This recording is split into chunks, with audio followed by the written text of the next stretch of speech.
Баршаларыңызға қайырлы күн, менің алтын оқырмандарым, каналыма қош келіпсіздер. Сіздермен бірге өте дәмді дастарханның көркін ашатын, тез жасалынатын, оңай әрі дәмді витаминге толы салат дайындайтын боламыз. Бізде ассорти көкшөптер, сіздер енді болса руккола пайдалансаңыздар болады. Көк шөбімізді жақсылап тұрып, 2-3 қайтара сода салып жуып алатын боламыз.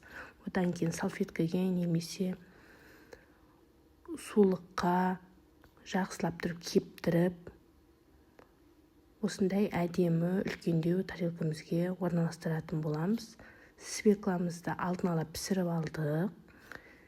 Кішігірім етіп, дәл видеодағыдай етіп турап аламыз. Одан кейін жаңа салатымыздың үстіне салып, одан кейін бір дана апельсинімізді бөліп ортасынан, одан кейін салатымыздың үстіне сала беретін боламыз.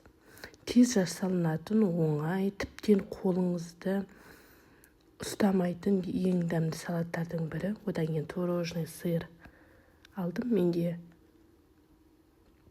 130 граммдай кетті. Видеоға описание бөліміне жаза кетемін, төменге қалдырам. Міндетті түрде жасауға кеңес етемін, және де арықтағысы келіп жүретін достарыңызбен де бөлісуді кеңес етер едім. Міне біздің салатымыз дайын болып қалды. Енді соусын дайындайтын боламыз. Скриншоттап алыңыздар, барлығын көрсетіп жатырмын. Сіздерге қандай соус құятымды, қандай май құятымды. Менде оливковый май, дәл видеодағыдай етіп, кіші ыдыстарыңызға құйып алып, 1-2 қасықтың көлеміндей саласыздар. Мен көзбен салдым. Одан кейін 1 қасық мед. Салаттың жасалу жолы тіптен оңай.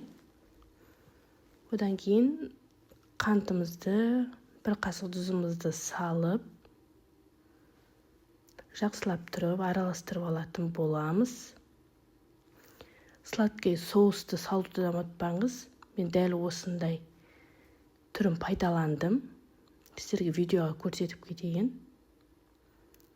Сосын кунжут пайдалансаңыздар болады. Мен кунжут пайдаландым. Кедровый орех деген бар, соны пайдалансаңыздар болады, немесе грек жаңғағын пайдалансаңыздар болады. Енді салаттың дәміне сөз жоқ. Осы кезде жақсылап тұрып араластырып алыңыз.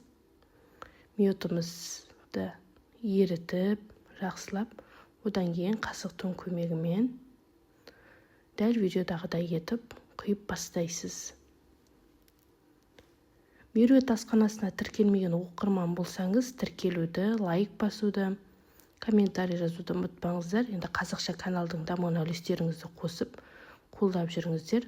Алдағы уақыттарда жақсы бір рецептермен бөлісетін боламын сіздермен.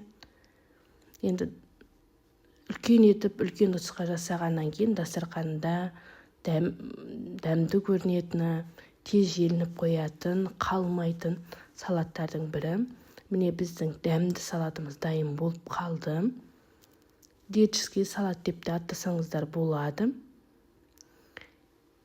Ал сіздерге сәттілік тіледім. Міндетті түрде менің рецептіммен жасап, мені қолдап жүріңіздер. Салаттың дәмі ерекше.